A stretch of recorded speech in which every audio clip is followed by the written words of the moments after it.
Bienvenidos, mis amigos. Ladies and gentlemen, it is about that time. It is time to Tony. We have another fantastic episode for you today.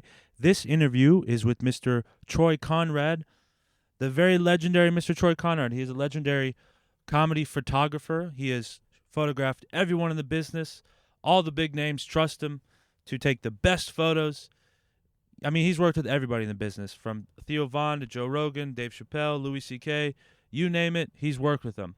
He is the original house photographer at the Comedy Store. So we talk a lot about his days coming up at the Comedy Store. He is now the house photographer at Joe Rogan's comedy Mothership. We focus mostly on his journey to how he got to the Mothership. So we talk a lot about the Comedy Store. We reference the Comedy Store a lot. If you're not familiar with the Comedy Store, we call it the Store. That's what comics call it. And it's a legendary comedy club that's been around since the 70s. People like Robin Williams and Richard Pryor and Jay Leno and David Letterman all cut their teeth there. Everybody who's anybody in show business has been through the Comedy Store. It's a very legendary club. So he was the original house photographer there, the first person to ever be a house photographer at the Comedy Store, which is very awesome and super cool. Troy has done everything in his. I mean, he's had such a big career and has done so much work. It was an honor to have him on the podcast.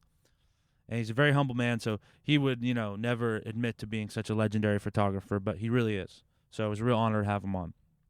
We also had a crazy pop-in from Adam Ray. Adam Ray, there was a quick little cameo from Adam Ray. We were recording this podcast in an undisclosed location. I was recording it in somewhere that I shouldn't have been, doing something I shouldn't have been doing. Very time to Tony move, if you ask me. More things change, the more they stay the same, folks. And yeah, so he popped in for like 30 seconds. No big deal. Adam Ray, just one of the biggest, comics in the world right now, just popped in on Time to Tony. You never know what you're going to get on Time to Tony, folks. That's what's awesome about a lot of moments of serendipity here. So it was a real honor to speak with Troy. I will say briefly before we go into the interview, he is more than just a man behind the camera. He's done a lot in his career, so it was really cool to interview him and hear all that and hear his story and everything. So please share the podcast with your family, friends. I'm trying my best to be a better interviewer. I really am. I'm trying to be better at the craft. I really am. I just got a lot going on in these interviews sometimes. I'm looking at the dials of the sound. I'm looking at the camera, and I also got chatter from my life just going on in the back of my head as well. So I'm trying to zone all that out and be a better interviewer. So excuse me sometimes if you see you're like, this guy's not doing his job. I'm trying my best, buddy. So share it with your friends and family. Go subscribe to my YouTube. I've been posting a lot more long videos from the podcast on my YouTube. And go follow me on Instagram. If you know anybody with a great story, I'm going to be in Orlando for a while, so I'd like to speak to anyone with a great story, not just comics, not just musicians, anyone with a cool story. Please reach out to me. I'd love to interview them if they're comfortable with it. So, and share this podcast with your mama, because your mama going to love this podcast so much. Your mama going to love this podcast. Thank you guys very much, and enjoy the interview with Mr. Troy Conrad, the legendary photographer. Bye. Ciao. Hasta bueno. Joe Rogan sees that, and he goes, I want that as a print. And so that was the first print I ever sold. And it made me go, you know what? I'm on the right track, dude. Yeah. Because at that time, dude, I wasn't making any money. I was shooting at the store for free at that point. Like this is 2016. I still wear a condom to bed. Adam Ray, everybody. Seahawks 38, Patriots 12. Oh yeah, big. And I am circumcised, bar mitzvahed, but I still eat pork. I love my wife. I love Troy Conrad. Derek Poston was my first black friend in L.A. Joe Rogan gives good hugs. Yeah. Oh, you knew I was gonna say that. True. Okay, good to see you guys. Nope. Hey, come on. Hey, no. Hey. Biden 2049. Come on. Under my administration, we had the first black blow mermaid. Say who, time to Tony. Time to Tony. Say who, bienvenidos, amigos, time to Tony. Say who, bienvenidos, amigos, time to Tony. Welcome, dude. What's up, brother? How you doing, man? What's up, man? Thanks for doing the pod. Yeah, dude. All right, so let's just get right into it, man. I always say this about you. I feel like you're the, and you're probably very humble. You probably wouldn't admit to this. I think you're the most famous comedy photographer of all time. Do you think that's true? I never thought about that, but maybe. I mean, I work a lot, and I'm known for shooting comedy. That's my thing. Yeah. And yeah, I mean, maybe that's true. I love what I do. That's the thing, man. Like, passion is everything. You find that and you dive into it. And I've been doing it a long time. That's the thing. Now, comedy photography, how long have you been doing it? Dude, if you look at like when I was just doing amateur stuff, like in the back of the room with a crappy camera, I was probably doing it in the early 2000s. Okay. Like not professionally. And then I got into filmmaking and all that stuff. And then when I got really like serious and started going pro, it was probably around 2008. Okay. And then by like 2011, 2012, now I'm like full steam, you know. Wow. And this was where? And this is in LA? All in LA, yeah. Okay. Yeah. But you're from Arizona. When did you get to LA? I moved in like 2003, 2004. I started going out to LA in like 2000, like trips. And then I moved there officially like 2003. So I'll start at the beginning of your life. It was in Arizona. What part of Arizona? Phoenix, Arizona. And you were there for how long in Phoenix? I was born and raised there. Born and raised there. Yeah. Did you go to? I went to high school there. I went to Arizona State for college. ASU, was it a big party school at the time? Dude, it's still like the biggest party school, but I wasn't ever a big party guy. Yeah. I was just there to get below average grades. Yeah. And get my degree because I thought that's what you're supposed to do. Right. and I didn't really use it, but I will say this, it was pretty crazy. I went into college and I'm bored. I have this thing. I have ADD, but I also have this wonderful gift called boredom. And it's a huge gift. Wow, I've never looked at it that way. Boredom, if you know what to do with it, it can drive you. Like boredom, you can just go, I quit. Or you can go, I want to create my world around it. And that's actually very profound. Not be bored. Well, yeah. I mean, with anything, you get bored with something, that just means you're not seeing it with the right perspective. That's what I think. So I've always had this boredom gift, and it allows me to get outside of that boredom. And in order to do that, I got to do something creative. So that's always been the driver. You always been a creative lad. Yeah. Doug Stanhope has that great joke about boredom is a disease worse than cancer, and drugs cure it. That's his bit. But and he's right. Is that off of No Refunds? I don't remember which album. I think it is No Refunds. Okay. Yeah. That was my scripture for a while. To love that album. Man. He's the best. And I think like while that's true, it's not super sustainable. So I always think, boredom is a disease and a gift, and creativity cures it. Okay, so you were always like an ADD riddled kid that went to ASU, and then where did you go after ASU? Yeah. It took me 6 years to graduate. Well, 6 years to graduate? Yeah, I went to a community college first. Hell yeah. Shouts out. And then I had that boredom thing. Yeah. So I was like, I went into this the administrator's office, and I was like, hey, I'm bored. Can I teach here? And they're like, you've only been here a year. You want to teach college? I was like, yeah, can I teach?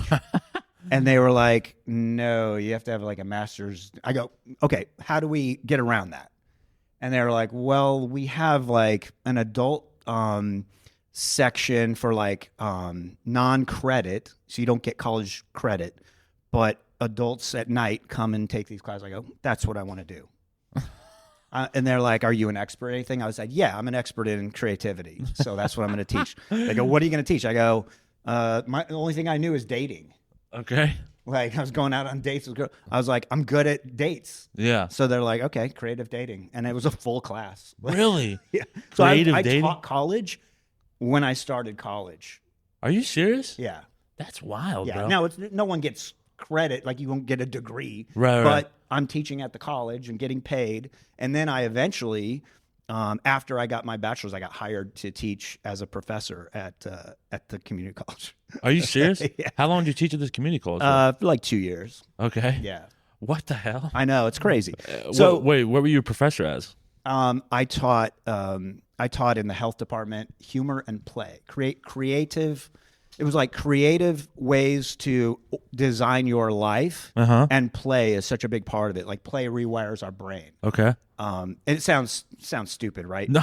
But it was all about finding ways to get out of your head. Like I think about Brian Holtzman, my favorite person to God, watch. he's so funny. Yeah. Brian Holtzman has this great line where he says, when people aren't laughing at his amazing stand-up, he's like, you're in the cafeteria, it's the 9th grade, everything's funny. And it's like this mind shift, right? Oh, wow. Where like you sort of are now given a lens, a camera lens to see through his eye.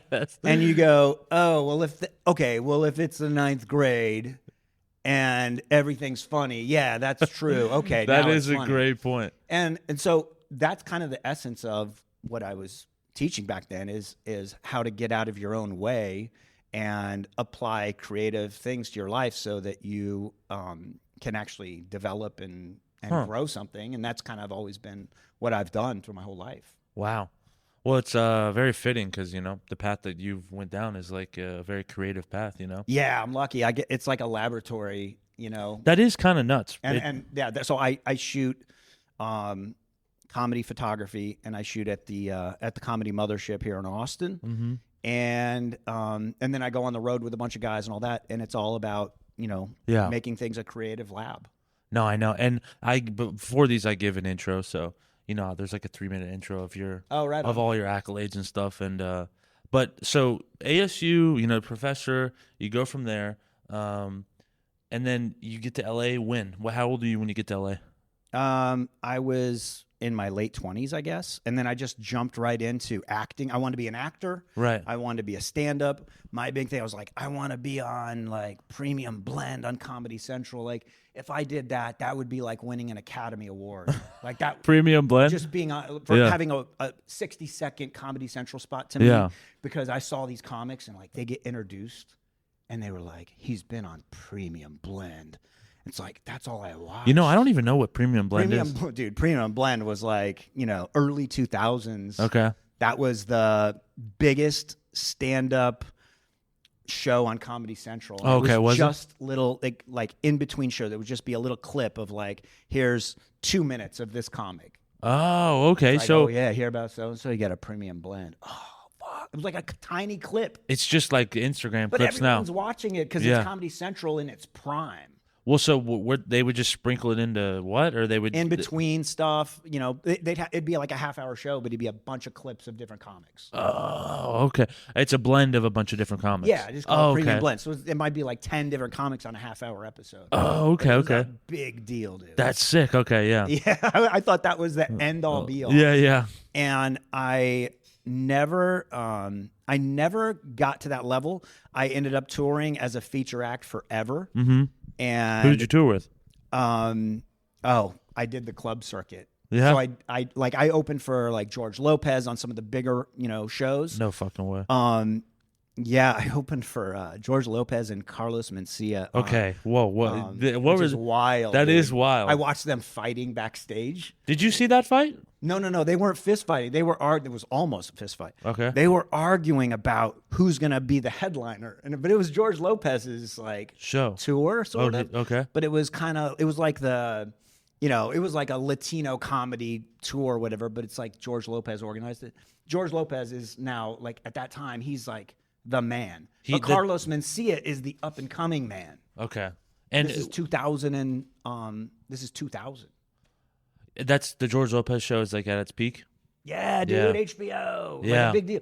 So I opened for them at the Celebrity Theater, which is where George Carlin did his special. He did a special there. Oh, it's the rotating round stage. Yeah. That's sold out. Isn't that in Phoenix? Yeah. Okay. Sold out show. You did that theater? Yeah. Sick. Yeah. It was amazing, right? So I did that. And then I just worked the clubs, man. Like I just went from club to club around the country, and then I developed my own show called. Back up. I went to writing and improv. Okay. Schools. Yeah. Every single place I could go to in LA. Yeah. Second City, Improv Olympic, Upright Citizens Brigade. Did the whole program, right? The entire writing program of all of them. Yeah. The entire improv program of all of them. I did some groundlings. And then I developed my own show, which was called the Comedy Jesus Show. The Comedy Jesus Show. That's right. Yeah. It was huge. This is, ancient days, but it was huge on YouTube. And when YouTube started, it was big, Yeah. And that was like, I took that around the world. I did festivals everywhere. Yeah. I saw you did Edinburgh Fringe, right? Yeah, I did Edinburgh. I did it in Ireland. I did it in Montreal. I did it all over the place. And what was the premise of the show? Jesus comes back. He's pissed off, and he's like, he's upset. He's like, "What the fuck did you guys do with this planet? Like, well, you're all retarded." So and basically he tells the world. Okay. It's a PowerPoint on the mount. Okay. Tells the world, you guys are on a game show, a reality show. You don't even know it. Like, your planet is on a game show, and he puts it on the screen. There's all these other planets that got eliminated. And he's like, yeah, we gave you some challenges. At that time, it was the 3 challenges were religion, nuclear weapons, and Celine Dion. And you're not supposed to get involved with any of them. Like, that was the kind of the idea. And then it's, from there, it goes into, Q&A and all that. It was Wow. really fun So it show. was like it was almost like a play in a way? No, it was a one-man show, variety show. Okay. But instead of me, it was Jesus, and then there was 2 other characters. There was Who was Jesus? Who played Jesus? I play all of them. You play all the It's a characters? solo show. I play all of them. Oh, I do you're quick the one changes. man. Okay, really? Yeah, like I go back, I'm doing a quick change. The beard Really? comes off, whatever. I come back as a preacher, and then I come back as like another weird preacher. Is this still on YouTube? Totally. Okay. There's I think you watched the whole thing on YouTube from what I remember. All right, sick. Yeah, it was back in the day it was a big YouTube. I totally abandoned that channel, but yeah, it is still there. And it was a blast, man. Yeah. It was a total blast. What's up, buddy? That's sick as hell. So, Fun. are we doing well? It was all fun, creative stuff. Josh Cabaza, the man. Yeah. So, Comedy Jesus Show, and then when did you get to the Comedy Store? Comedy Store, it was 2014, 2015 is when I started going Comedy Store. Yeah. Yeah. And I was just like, my buddy Paul Provenza, he goes, "Hey, you gotta come see this show called Roast Battle." And I was like, because I'd been to the store before, but there was like the dark days of the Comedy Store where the main room was closed because no one went there. Nobody went to the Comedy Store. There was a period. Yeah, I had Jason Rouse on here, and he was Yeah. saying like he got to like LA when it was in its dark ages or whatever. Yeah, dude, it was dark, and so the main room was chained shut because it was just like, oh, people were just going in there doing coke. There was no shows, and then Doug Stanhope comes in. The main room was chained. The main room was chained shut, and then Doug Stanhope comes in. Okay. And he's like, you know what? I want to do a show in that shitty room at the Comedy Store where everyone who did coke and was having sex in the green room and all that. And so he started doing shows there, and all of a sudden people are like, wait, this isn't a shitty room. This is great. And it sort of revitalized the Comedy Store. Then other people were like, oh, I'm going to do a show there.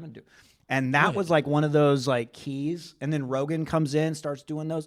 So, yeah, so it got out of those dark ages, and then Roast Battle, like totally revitalized the Comedy Store. Okay, I want to hop back on that Doug Stanhope thing. What was the show he did in the main room? You said the main room had chains on it. Yeah, dude. Yeah. It was just in the main room. It was completely locked. Yeah, they didn't have enough people to fill the main room, so they just did the belly room and the original room, just those 2, the smaller rooms. Yeah. And who were like some of the figures that were like floating around at the time? I mean, at this time, everybody's there. I mean, Rogan is there. I think at that time, Mencia was just already gone by that time, but it was all the fucking big guys. Yeah, everybody.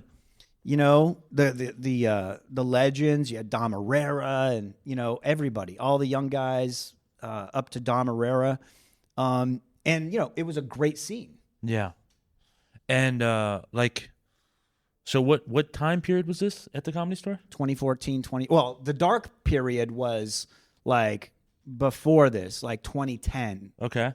when it was that's when it was Who's- like the Mencia times and the Who's like the man, at 2010 at the Comedy Store? well, it was. I'm trying to think. I don't have my years exactly right. I don't Yeah. know when the Mencia thing happened with Yeah. Rogan, but dude, I think it was Mencia was Yeah. kind of like the guy, but he was stealing people's material, and Right. he wasn't a great guy. He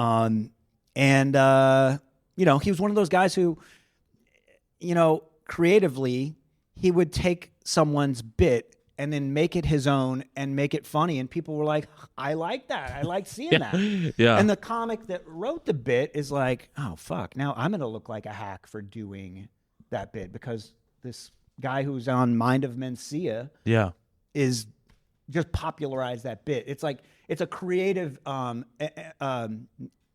it's a creatively evil way of stealing. That is crazy. Now that like I'm really in the thickets of stand-up. That's how like cunning people steal is you use your platform and your popularity to copy someone's work, make it look like it's your own a little bit, Yeah. and then if enough people see it, they go, oh, well that's Mencia's bit. Where it's like, well, no, Ari Shaffir's been doing that bit, or so Joe's been doing it. This person's been doing that bit. Yeah. But they're not getting the views. He's doing it. He's going to go do it on a special. He's got a platform, and it's a really great way to be a hack. Yeah. Instead of being an innovator. Yeah. I will say this, since I was, I spent time on the road with him and stuff, did gigs. Mencia is very funny off the cuff. Like he's a good, He's a great riffer. great riffer, dude. Mencia's- I'm just being honest. Like Yeah. he was a great riffer, but he didn't have necessarily an ability to sit down and write. He was just this guy who's just really funny. Yeah. Like people who don't do stand up and they're really funny. Yeah. He was like that. He was he just wasn't he didn't have the creative writing ability. He didn't have the innovation. Do you think but there's he anything could that take something? No, I'm not saying he didn't write. He wrote tons of his own bits. Yeah. But he felt like he just was entitled to just take, and that's not what creativity and art is. Not about taking; it's about making. Yeah. So he was a I taker. like how that rhymes. He's a taker and not a maker, and I try to think about that and apply that in my life, and I also probably judge people harshly that are just out there to take something from someone else. Yeah, that is really crazy. Like now that I'm a stand-up, I'm like, maybe I didn't fully grasp it when I first started stand-up, but like that is nuts. Like just that would be like if essentially if like Joe Rogan was like bouncing around at.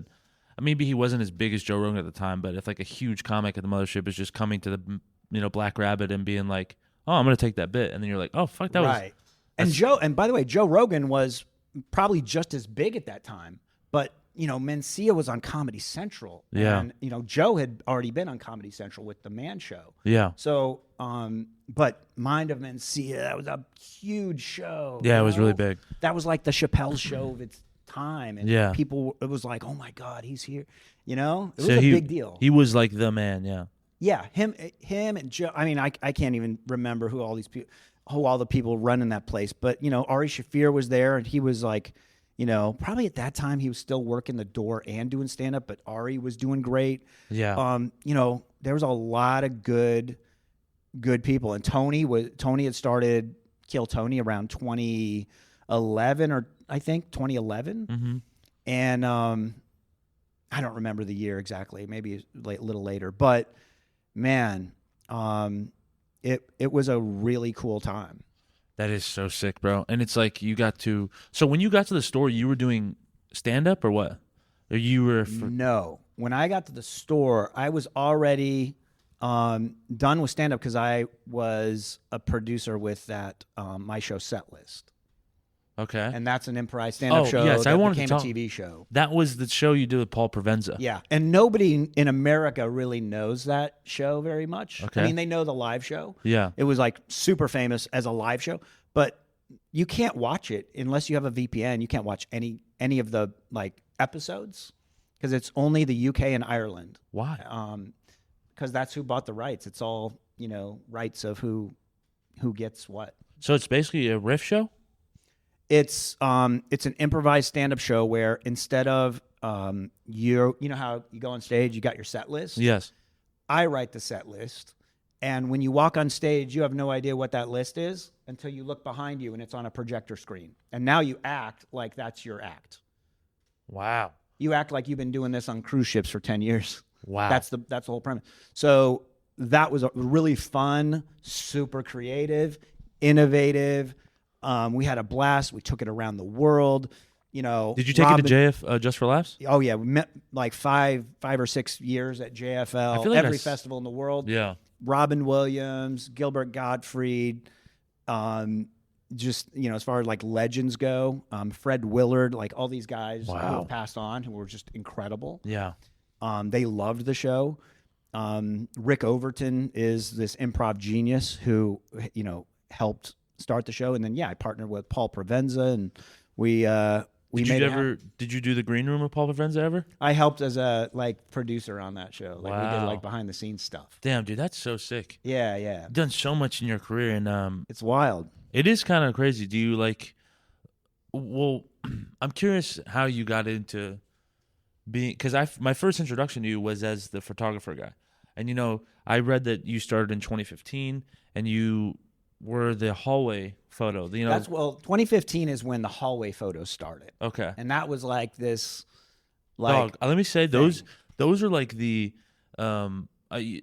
I would as a very young comic look at those, like, yo, this is crazy. You got Bobby Lee next to Andrew Santino, next to Joey Diaz, next to yeah, that was fun, dude. Bro, those photos are very sick, and they are some of the coolest and best photos. So so now there's all these people that do comedy photography, and it's really cool to see. And when I was doing it, it was kind of it was a fringe thing. No one was getting paid to do it, really. It was just Really, because to me, it's crazy now, because, I'll see photographers at shows, and I go, it's crazy that person is making more money than I'm making on the show.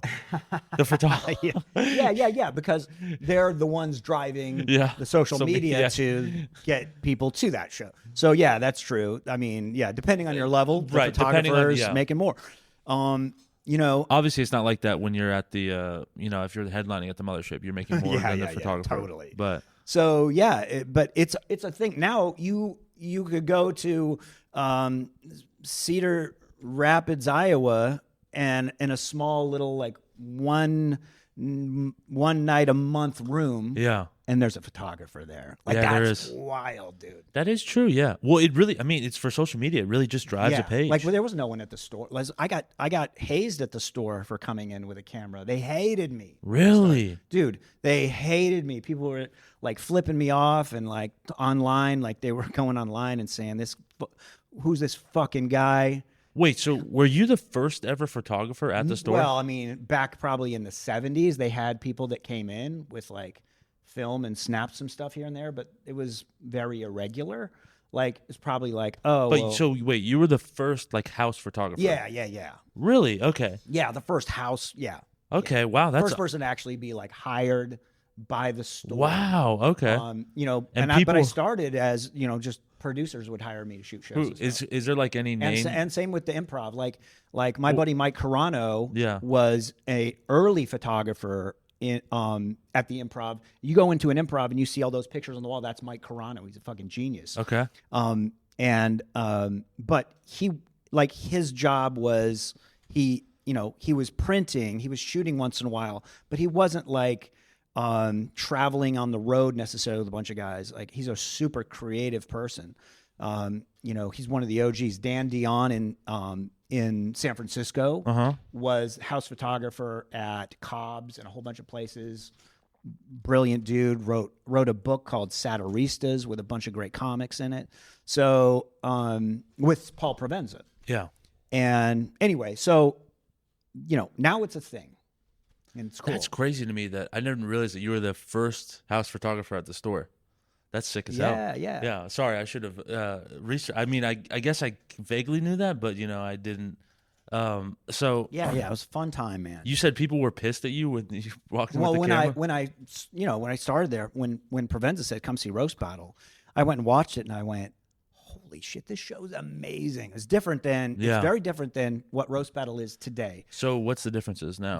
Dude, it's actually like not even the same show if you compare. So right now it's a very streamlined version of what the original Roast Battle was. Okay. The original Roast Battle was the roasts like you see them, except, and this is the big difference, Yeah. there's Earl Skakel in the corner as just a solo guy at the racist haters table. So he's off to the side and he plays this racist hater. Okay. So everything he says is through the lens of this like roast. He's a roast genius. He's roasting people, but it's all racist, hilarious stuff. You know, it's really funny, offensive. And then you have the all Negro wave. One of them was Jamar Neighbors. Okay, right. Okay, so it was Jamar, Jeremiah Watkins. Which is, if anyone knows Jeremiah Watkins, he's not a black man. Yeah, but he was part of the all Negro wave. And man, they would come out and do these mini skits, mini act outs that lasted from 2 seconds to 5 seconds, and then run back and sit down. So if you got a good roast in, and like I'll give you an example, like, and it was elaborate. These guys planned this stuff for like the whole week, and this is what made it so great.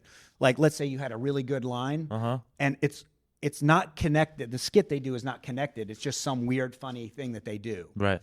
So they would come out. Jeremiah would pull up his shirt, and Jamar would have a chainsaw and cut open his belly, and all the spaghetti would come out and onto the stage. And there's just like a bunch, like 4 pounds of spaghetti as his guts coming out. And they run back and they sit down. So that all happened faster than a joke in a Simpsons episode. Wow. And that was the show, and that was what people wanted to see. And then Comedy Central bought the show. It was so successful. And Comedy Central's like, yeah, we're going to streamline this, and we're going to water it down a little bit, and we're going to marginalize the wave, and we're going to call them the wave because you can't call them the all-Negro wave, and, all this stuff. And then all of a sudden, they're kind of, the best part of the show is now the back burner. Wow. And they're cutting them out and, all this stuff. So at that point, the show had definitely a better pacing for TV and all that stuff, but it lost that like wild, like fringe element that was so raw that you can't, that today they would be canceled. Like I think back to those live shows. Yeah. Every 4 minutes was a cancelable moment because it was before everybody was putting stuff on their phones out there and all that, That's so hilarious. People were saying wild shit. Wild stuff? Dude. That's awesome. And who started the you said they bought the show. Is it Brian Moses? They bought it, from Brian Moses. Brian Moses is the OG creator of it. Yeah, no, there was another guy, and I forgot his name, but he was also involved in the show in the early days. I can't think of it, but Brian became the main producer of the show and ran the show, and that's who hosted it on Comedy Central, and the roast battle started at I call it almost the Mothership, at the store, correct? It's all over the world now. I just did a roast battle in London. It's crazy, dude. It's all over the world. Roast battle league is everywhere, bro. Yeah. It's really cool what they've done with it, and I don't think, certainly they could never have scaled it with the wave. Like, it would never work. It was just such a moment in time. Bro, the levity on that must have been crazy. Yeah, so they did the right thing, in terms of this is how you scale it. You want it to reach as many people. That's the whole goal. Yeah. But, and there's a book. I have all my photos from Roast Battle, a bunch of photos in the book that Julie Seabaugh wrote about the specialness of roast battles. You can get that book on Amazon, but it's a really cool one, and it really talks about that wild element. Bro, that's insane. So I know we kind of got off on that roast battle track. So 2015, which is awesome. I love that so much. I love hearing about that. So you start like shooting at the store. 2015 is when I started putting photos out, I think. Yeah, and like who were like, that's definitely like. Is Mitzi still around at the time? No. Well, no, she was not coming into the store. She was still alive. Okay. But she was like in. Did you ever see Mitzi Shore? No. No, you never saw her? No. When did she stop going to the store? I want to say she stopped coming to the store around maybe 2012, 2013. I don't remember the exact year, but Yeah. she, she wasn't well enough to like come in. So, Okay. yeah. And man, like that's just so sick. Those were like those lineups. I like, you look back at 2015, 2016. Dog, it's like seeing Joey Diaz and Joey was, That's Joey was the man. Joey was the man, eh? Dude, oh my God, yeah. Yeah, at this time, 2015, dude, Joey Diaz is the killer. Who would like rock the room the hardest? Joey Diaz. Joey Diaz? Oh, without a doubt. Really? Yeah, Joey Diaz was the absolute crusher. Yeah. It's like nobody. Joe talks about this a lot, like how it sucks to follow him, but Joe wanted that pressure. Yeah. That's what creates like a diamond. So Joe would go on after Joey just to get that pressure. Yeah. Because it's impossible to follow him. It's like that. There was this famous story of Jerry Lee Lewis, the singer Jerry Lee Lewis, and he didn't like Chuck Berry because Chuck Berry was like up and coming, and he wanted to headline, but they said no, Chuck Berry's headlining. Yeah. And he goes, okay, all right. So he goes out there and gives this incredible performance, and he's playing the piano. And he sets the piano. He had doused it with like lighter fluid before, and then he's on his closing song. He sets the piano on fire, says good night, and walks off. Now Chuck Berry has to walk on stage and just like there's a piano on fire, and he's got it. Like he's like, that was his fuck you. Yeah. Well, Joey Diaz every night is setting the piano on fire. Like you can't. No one. Everyone's like, please don't make me follow him. That's incredible. Like there's no way to match that insane energy. Like he was just always on fire. Was Doug Stanhope still there? No. Okay. Doug was gone by then. He moved to Bisbee. Okay. I think he moved around 2012. I don't remember. Maybe earlier. Yeah. Maybe 2010. I don't know. But he's been there a long time. And would you shoot in all three rooms and just bounce around?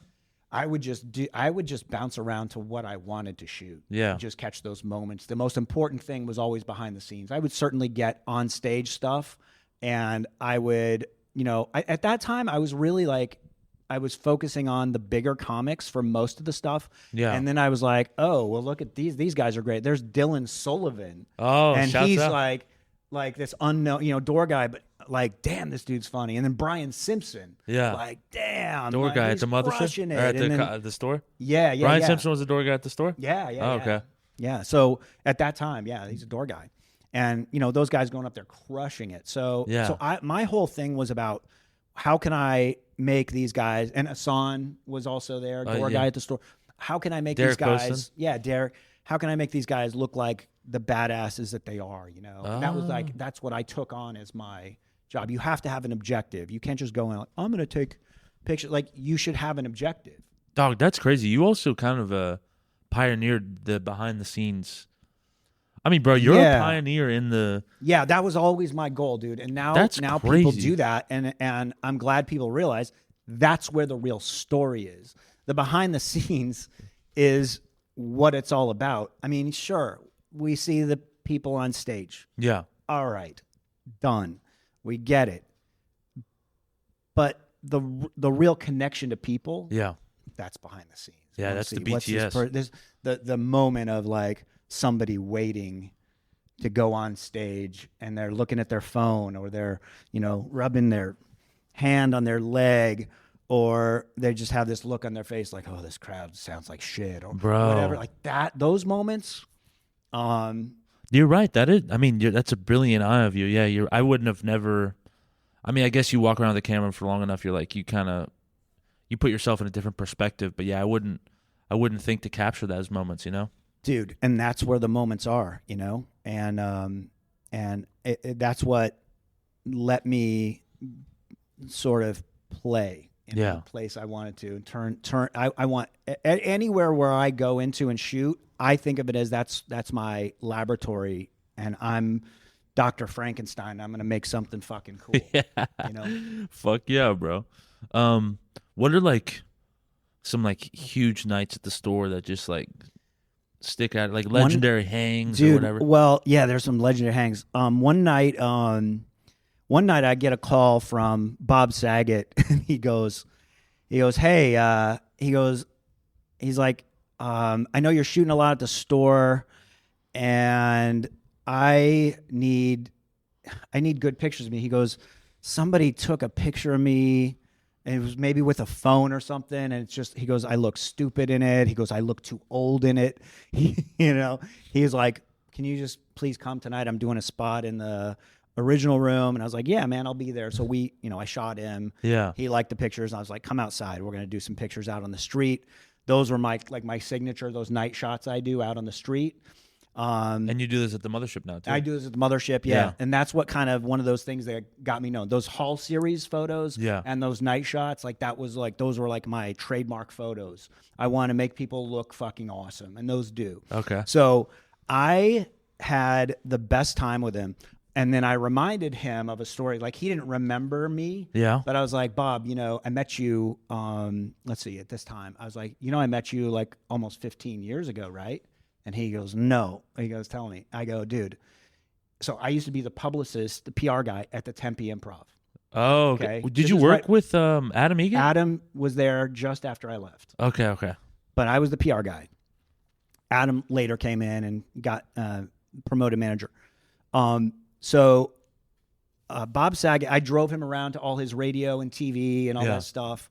And at that time, he was, he's the director of the movie Dirty Work with Norm Macdonald and Artie Lang. You're right. He was. So he directed that movie, my favorite fucking movie. It's the funniest movie. It's a perfect movie. It is so a perfect comedy. Yeah. And remember, this is a time where Blockbuster is the only way you could watch shit. Are you serious? There's not even, I don't even think there was Netflix DVDs at this time. This is Blockbuster times, dude. Oh, okay, because you're saying 15 years ago when you were talking about This is 2000 and early 2000s. Yeah. Maybe I don't know, 2002, I don't know. And I said, yeah. So what happened was I had kept the video way too long, and Blockbuster sent me a thing that said, hey, you owe us $85 for the video. And late fees and all this stuff. And I said, hey, I was like, Bob, this is the collection notice that they gave me. Will you sign this and tell them to waive all of the fees? And he goes, yeah, okay. So he signed it. He said, and he wrote on the bill that the collection notice they sent me. Yeah. And he wrote, please excuse Troy from all fees. Signed, director Bob Saget. I brought it into Blockbusters. These two teenagers working. And I said, yeah, I'm here to take care of my bill. I said, Bob Saget says I don't have to pay. He's the director. And they just looked at me. They looked at each other, and they're like, how do we know this is real? I go, he's at the Tempe Improv all week. Look in the paper. They open up the paper called the Phoenix New Times. They open it. It says right there, first page, it says, performing at June 7 to 9, Tempe Improv. And then they read that, and they looked up, and they went, okay. Bro, Bob's the GOAT, bro. Bob's the GOAT. That's awesome. Yeah, it was pretty great, dude. It was pretty great. So that was a fun moment. We had Norm Macdonald come in with, it was David Spade and Friends. And it was like the rare night where Norm came in. He wouldn't come to the store often? No, not at this time. He never really came in. So Norm's there, and David Spade had this girlfriend. Right. And she goes, hey, this guy takes such cool pictures. You guys got to do it. So I came in, me and David Spade and Norm, and Bill Burr, and I think it was, I can't remember who. It might have been Rob Schneider. Mm-hmm. No, Dana Carvey. Okay. I have all four of them as in this photo in a hallway series thing. And I was I will never forget. I was so nervous because I'm using a very archaic camera that is all manual settings, manual focus, everything has to be just right. I'm using a continuous light. I'm holding it up, and I was like, all right, you got, and you can see Norm, like I have all these frames of the photo, and you can see Norm going, how is this guy doing this? Like so his lips are moving in some, and I found one where his mouth looks good, and I went, that's the fucking one. Damn, bro. And they all have that. Bill Burr made a print for all four of them, and they put it up in their house. So my buddy sent me a picture of Dana Carvey like opening up the massive 20 by 30 print of it. Bro, that's so sick, dude. Yeah, it was really cool. What else like sticks in your mind at the store? Like, I'm trying to think. before we get to the mothership, I'm trying to get the most out of the store because I mean that was like that's where you cut your teeth. You know, that's that's your birthplace of Troy Conrad, the photographer. You know, which also did you ever do stand up at the store often?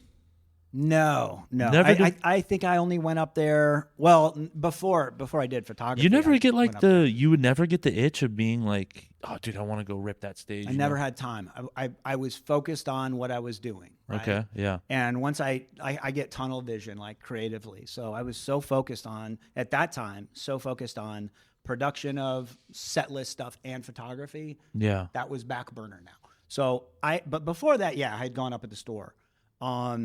But no, I was there to be a photographer and to capture those behind the scenes moments, like that. It was such an important time. It was a golden era of the store. You got Joe Rogan, you got Joey Diaz, all these killers. Mm-hmm. And that was this, and there was this unfiltered. Stanhope was coming in a lot. He was coming in from Arizona, and once in a while they do a show. The most epic night, of course, was exactly 10 years ago when they did it was the 2016 election. It was called the End of the World podcast. Mm-hmm. And it was the night where Hillary was supposed to win in a landslide. Yeah. So they started the podcast and the projection was like Hillary wins by like an 80% margin.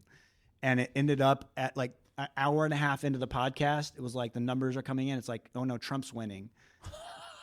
and so you're watching this in real time, and it's Stanhope, it's Joe Rogan, it's Bill Burr, it's Earl Skakel, it's Tony, it's everybody in this big table in the main room, and they're all kind of just like their jaws are dropping, like it was wild. Burt Kreischer, and it was also the night where weed became legal in California, and so there's this moment where Burt Kreischer like takes off his shirt and runs across the stage, and I captured that from behind the curtain. Wow. And it's like Bert's kind of blurry. I didn't really like the picture, to be honest. Because my settings were to capture the low light, and Bert's running, and he's kind of like blurry. And I get real stupid about perfection. It's like, maybe it's no good. He's blurry. Joe Rogan sees that, and he goes, I want that as a print. And so that was the first print I ever sold. It was so fucking cool. And it made me go, you know what? I'm on the right track, dude. Yeah. Because at that time, dude, I wasn't making any money. I was shooting at the store for free at that point. Like this is 2016. I'm literally making zero money. I am paying to park there in West Hollywood. Yeah. So I'm already out every night I go shoot. I'm out $10, and that's a lot of money. That's a lot of money for me. Like, I hate paying to park so much. Also, dude, that was $10. It was like that was money that was breaking me. That's how little money I had. But I did it because I believed in what I was doing, and I knew that I had to keep doing this. Mm-hmm. And then when Joe bought that print, I went, okay, dude, I'm on the right track. And he said, and then that night he goes, well, can you slow down for me and say, so Joe Rogan bought your first ever print? I remember you telling me that prior. What is that? When you say first ever print, what the hell is that? Oh, I printed. He said he saw the picture of Burt Kreischer. Okay.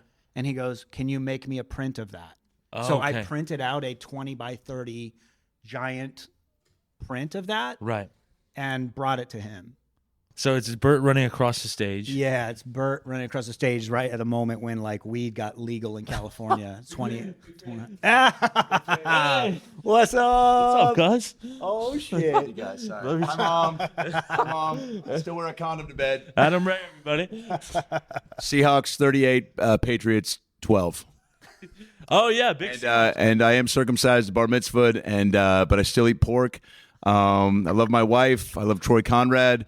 Derek Poston was my first black friend in LA. Joe Rogan gives good hugs. Yeah. Oh, you knew I was gonna say that. Okay, good to see you guys. Nope. Hey, come on. Hey, no. Hey. Biden 2049. Come on. Under my administration, we had the first black Little Mermaid. Thanks, brother.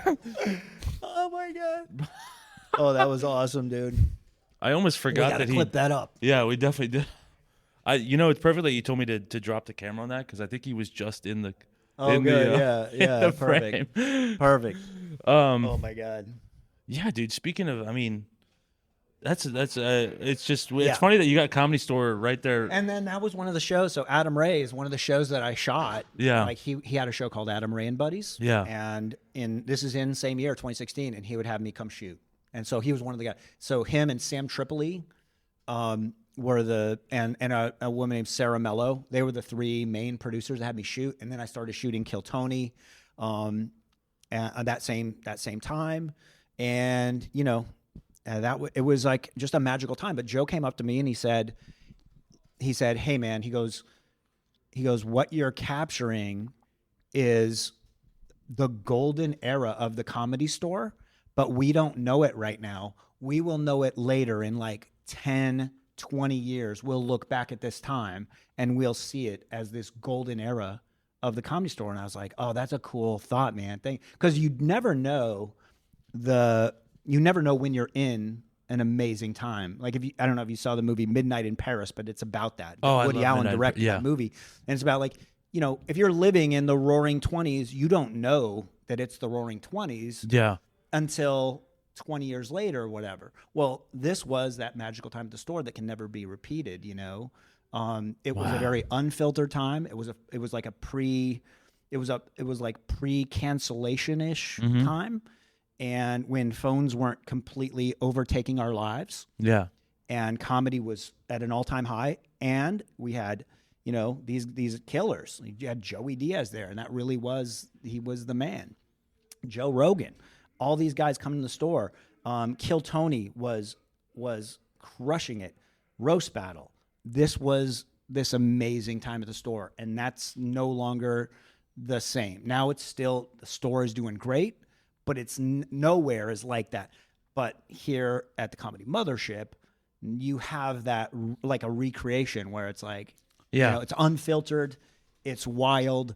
You got Joe, you got Joey Diaz, you got all the guys, and it's raw, it's uncensored, and I think there's a demand for that. Okay, and that's why I love it there. And then because I'm perfect segue into the Mothership, by the way.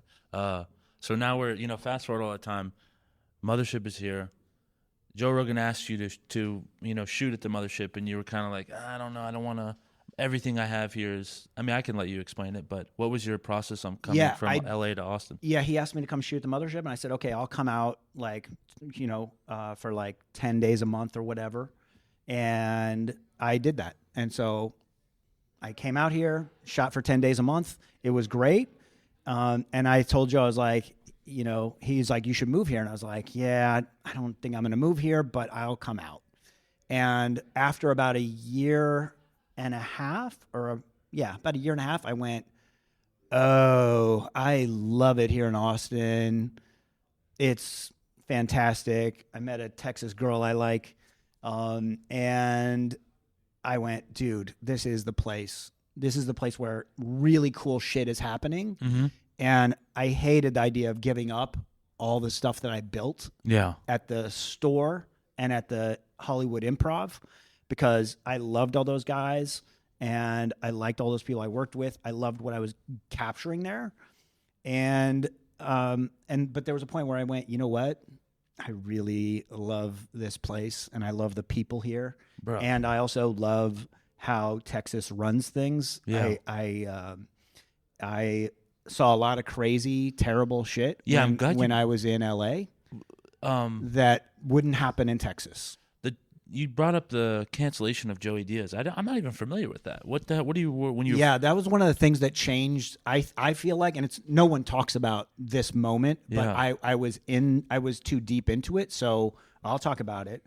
It changed comedy culture in LA at this time. It was a big deal. This was right in the pandemic when cancel culture was at its peak, when you could cancel someone for pretty much anything. If you could read, this is, you know, Shane Gillis had got canceled for SNL.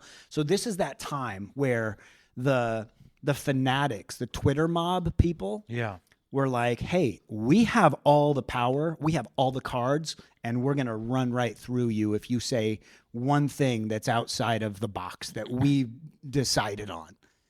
And they dug up a clip of Joey Diaz from the an early JRE episode that was like from like 15 years before.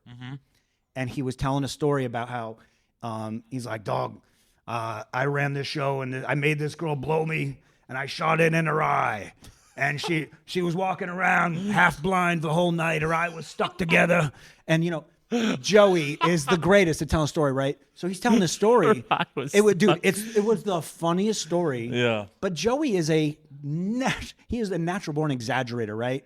Joey is like Stanhope in this way. That was a great Joey Diaz impression, by the way. He will exaggerate something that makes him look bad. Yeah. Because it's funny, right? Yeah. It's not the truth, but it's an exaggeration of the truth. Right, right. Well, it turned out that here's the real story. Is this woman is a friend of Joey's who's still friends with him to this day. She's married with kids. They still stay in touch, whatever. And I don't know what the whole thing that happened was, but, you know, when Joey was single, they probably hooked up and he probably gave her stage time and whatever. I don't know the whole details of it, but I know that the way that he told it never even happened. But they took the comedy story and they went, someone put the clip out, edited the clip of just that part to say, I told her if she wants stage time, she can suck my dick, and I shot it in her eye and she was blood. And they just clipped that up and it went viral. One night I come home, I remember this so vividly. I was in Phoenix. I was I was hanging with my best friends from high school that night. We were at a party. I came home. I opened up my laptop before I went to bed, and I see Joey Diaz is trending on Twitter. And I went, what the hell? Joey's trending on Twitter? I click on it, and it's all these people. It's the clip, and it's all these people saying, cancel Joey Diaz, cancel Joey. 1 million people, cancel Joey Diaz. And I just wrote something simple. I wrote, that's so stupid. You can't cancel Joey Diaz, you cocksuckers. I wrote something like that, right? Yeah. Well, everybody went crazy. Now I'm suddenly the focus of all this because all my friends are the ones a lot of my friends were the ones trying to cancel him. Wow. So it was like a lot of people in the alt comedy movement, whatever. Now, none of those people ever went back and apologized if they found out about the real story. Yeah. And even if they found out, none of them ever apologized and said, oh, we didn't know it was just an exaggerated version of the story, that he was friends with the woman and that, you know, they're still close friends and they talk all the time and she's happily married with kids and he supports her. So that kind of thing never gets apologized for.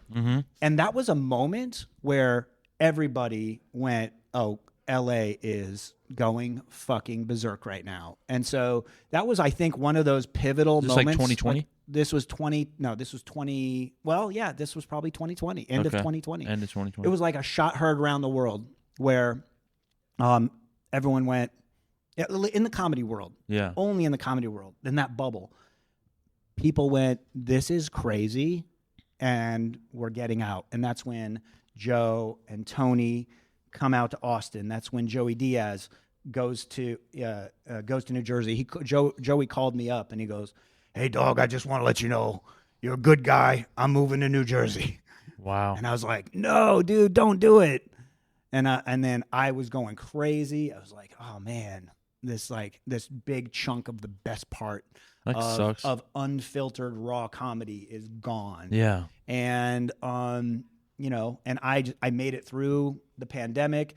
I watched too much shit happen, crime stuff that I don't want to get into, but it was terrible. Right. And people, you know, stabbing people with no consequence. And I went, you know what, it's time. And so I've been here in Austin 1.5 years and I love it. Damn. And you've only been here 1.5 years? Oh no! So I moved living here as a resident for 1.5 years, but I've been here for 3 years now. Wow. Since the Mothership opened, and 9 months ago, Joe Rogan asked me to. He said, "Hey man, I want you to make a book." Yep. For the first 3 years of the Mothership, and I went, "Okay." He goes, "I want you to make a photo book, like kind of like a coffee table thing of all the cool shit that happens here at the Mothership since I've been here from the beginning." And I've been working on that for 9 months, and it'll be out sometime in March. That's gonna be so sick. And they're gonna be able to like sell it. That's the whole idea.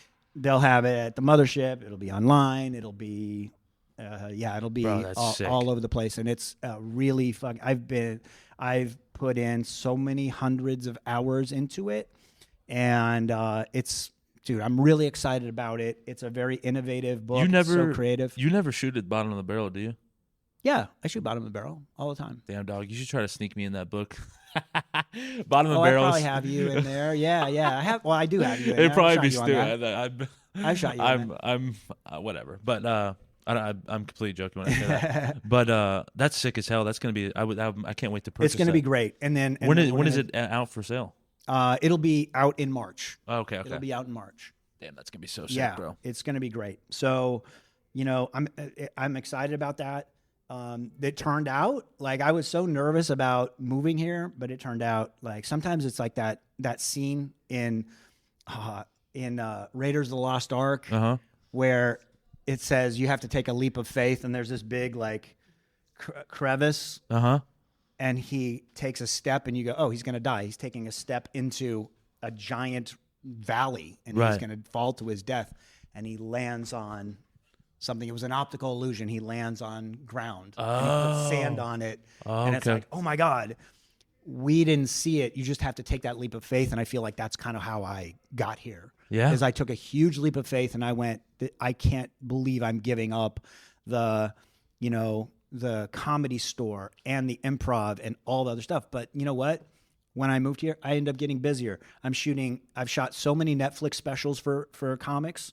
I did The Road with Gabriel Iglesias for a year. I did multiple years with Burt Kreischer on The Road. And I just shot my third time shooting for Louis C.K.'s Netflix special, or his own special.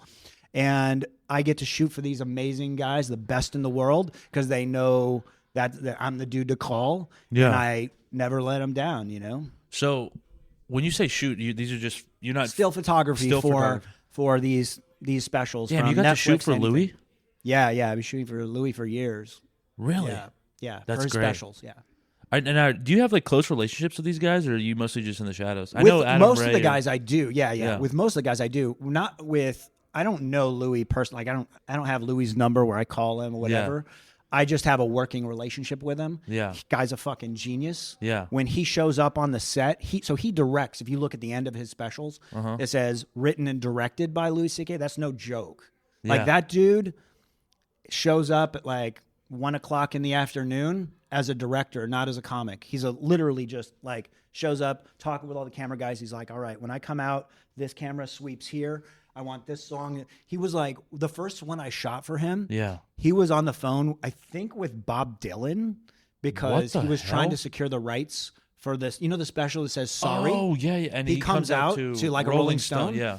And it only happened that day. He's like, I got to have that song. He probably had to give who knows how much money he had to pay, but he had to pay a lot to get that song. Yeah. And he walks out to it because that's his story. If you think about why it was so important to him, most people don't know this, but I'm behind the scenes watching this and hearing about what's going on. Like he was a little late than usual. He gets there so early, and it was because they were securing rights to this song that was so important to him, and he got it. Why was the song so important to him? Because if you look at the lyrics of like a Rolling Stone, it's like, think about it. It's once upon a time that song is like, you used to be the man and now you're picking through the garbage. Oh, and okay. Now you're not so hot, are you? Like that's literally what that song is. You're right. And now, and this is his first special coming back after this cancellation. Never mentions it, but then has this thing on stage that says, sorry, they spent, 10 hours building those letters with all the lights. Wow. And it was I never even thought about that I'm familiar with the song Rolling Stone, but I didn't even look Once that upon closely. a time I can't even think of what the lyrics were. No, you're right. It is a story about how this guy was at the top and fell from the bottom. You were now he the has to hottest live guy like a Rolling Stone. You were it was something like you were the guy who was the hottest guy in town, didn't you? Yeah. Didn't you? Yeah. So, that was like a behind the scenes moment of that. But that guy comes in and he is a genius director. Wow. Every detail's covered. He goes back to his hotel. He shows up as a comic, comes out flawlessly crushes every single moment. Wow. And every time, dude, I get goosebumps every time I shoot him because Yeah. I'm just like, this, like, I would be nerve-wracked thinking about directing and Yeah. performing. Like, dude, those are two different brains. Right. But he is a fucking deity when it comes to that stuff. Are you able to like enjoy the material at all, or are you just locked in? No, I don't. Most of the time for specials, Yeah. I mean, yes, I get to enjoy it, but not always on the level. Like here's when I get to enjoy it, when I'm walking from shot to shot. But when I'm shooting, I don't hear anything. I only am seeing what's in the frame. I'm so tunnel vision focused. But I remember like every Louis special, I'm like dying laughing. Like, the one I just shot for him a couple months ago will come out this year in the next few months. And I just was just crying laughing. I'll tell you one special, not a special, but I shot a show for Leanne Morgan at here in town at the ACL Moody. And I had trouble shooting it because I had my vision went, I was crying laughing so hard that I lost vision, and I'm like trying to shoot and I'm like, God, I hope this is in fucking focus. Like, that's how hard Leanne Morgan made me laugh. Really? Dude. That's the older lady. Yeah. Right? I'm sorry. Yeah, no. That's sure. That's how people just got. Dude, she is I'm a person who likes that. Like, my mom put me onto her. She's great. I really liked her. Yeah. Dude, everybody's mom loves her. Yeah. But she is not only this amazing human being, she is so funny. Yeah. Every time I've shot for her, and I've shot for her a lot over the last like 5 years or so, 6 years, I am laughing so hard. She's the hardest person to shoot for me because there's something about her humor that hits me a certain way that messes up my shooting sometimes. Wow. So I have to work twice as hard. Yeah. I have to bring twice as many cameras. I have to strategically place them, and I have to overshoot her shows because she is just pure comedy. Her DNA just spells funny. Wow. There's something about her, dude. And again, I reiterate, I like the unfiltered, uncensored, filthy Stanhope, bro comedy. Me too, yeah. She is a clean She is, yeah. comic and makes me laugh so hard. Leanne Morgan is a genius. And she's something really comforting about her. She's like a chicken pot pie to me. She just is like, I don't know, I feel comfort when I watch her. Oh, dude. Yeah, you just feel like, that's like she is this like warm, she's like a warm hug of a person. Yeah. And she's so real and so fun and just not like, to me, the antithesis of anything like Hollywoody. She has her own show on Netflix that's just got renewed. She has all these great Netflix specials. She's doing big movies. I mean, she is incredible, you know? Damn, that's so sick, bro. Yeah. Let me fix that camera real quick. Yeah.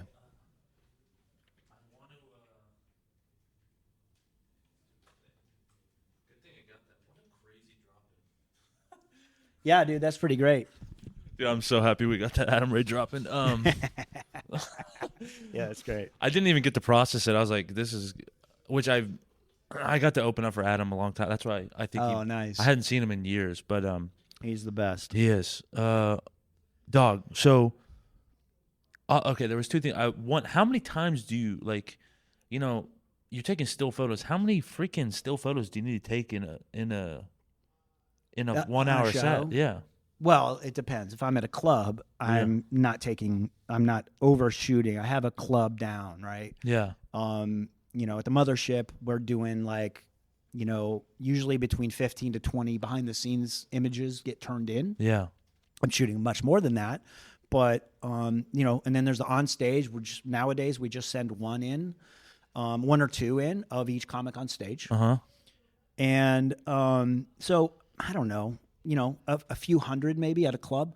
But then when I'm shooting a special, that's a different story. There might be 2 shows, and I might shoot a total of between the 4 cameras I'm using, around 2,000 images, 1,500, 2,000 images. 4 cameras all up on your side? No. I'm not carrying all 4 at all times. Okay. I have them placed. You know, Okay. I have them like backstage in one area. Run back, grab this one. I have the lenses all set up. That way, I'm not changing lenses as often. Huh. What's your go-to camera? Well, I'm a Sony guy, so Okay. I shoot on the A7 IV right now. Okay. But I also shoot on the A7 IV. I have for studio, because I do that. I do like, you know, the comics promo shots and billboards and all that stuff for Netflix. So I use an A7R4 for that. Yeah. And then I have my old A7 III, which is what I had at the store. Mm-hmm. And believe it or not, that's still a good camera. I don't use it as much, but it's still a good camera. And then for behind the scenes, I use an A6700 and a couple of A6500s. So I have a lot of different tools, and the whole objective, like you only need one camera, right? Mm-hmm.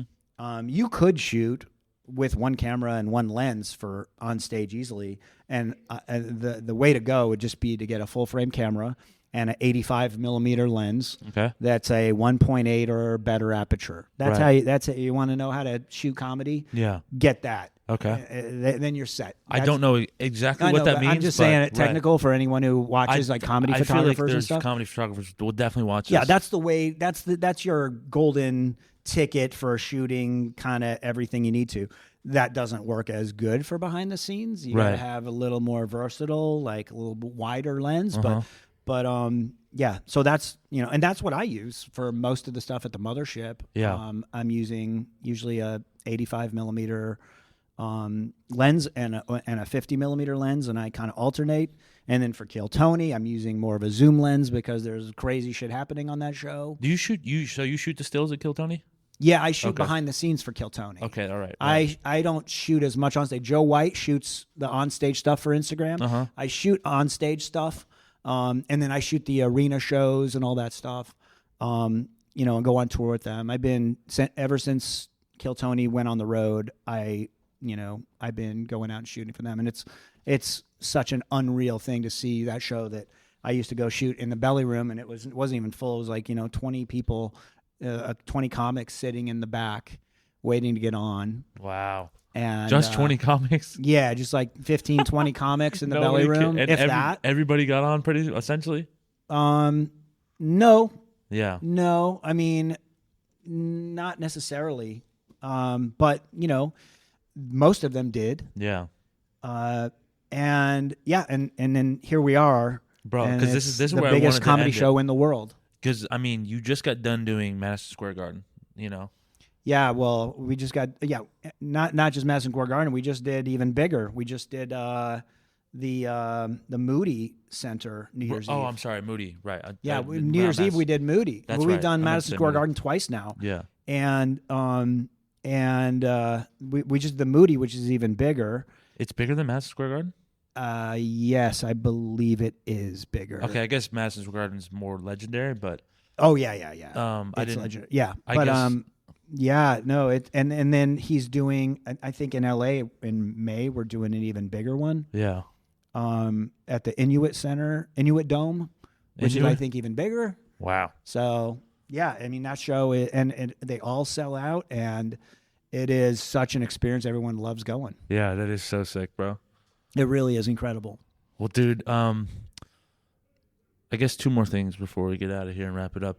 One, if you were to give any advice to, because there's I know a bunch of comedy photographers now in the Yeah. game. What would be like your best piece of advice to them?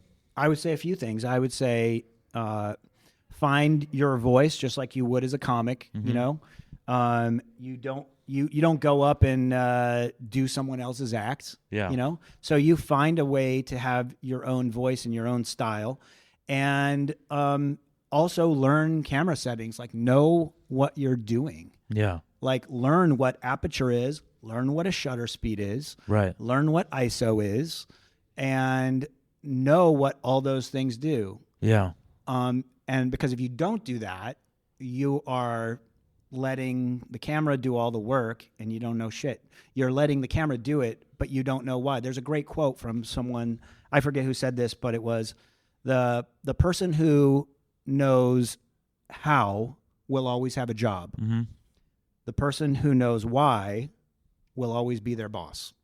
So when you learn these camera settings, That's beautiful. Now you know why. Yeah. You know, and so the why is important. You have to know why you're shooting. My objective: Yeah. capture these moments behind the scenes, capture a cool moment on stage. I like people smiling. I like people doing something interesting on stage, and that's the best advice I can give. And shoot a lot and make mistakes. Sick. But Sick. make your own mistakes. Yeah. Well, that's a great piece of advice. And what does the future hold for Troy Conrad? You think you're going to stay in Austin for a while? I'll be in Austin, dude. Yeah, I'm an Austin guy. I'm a Texas. Fuck yeah. I got a belt buckle. I'm here, man. Well, let's get you back up on stage, brother. I'll be doing shows. I'm gonna do secret. I do secret show once in a while. Good. So I get up on stage, but it's it's like every couple months when I have time. It's not my priority, but it's in my blood. Hell yeah. And I can't go through life without occasionally doing it. Sick. I love that. Well, what a great episode, and I love that Adam Ray was featured on this episode. Yeah, yeah, it's pretty great. Yeah. Little cameo. Yeah. Well, sick, dude. Thank you again for doing the podcast. Right on. Thank you, Tony. Thank you, brother.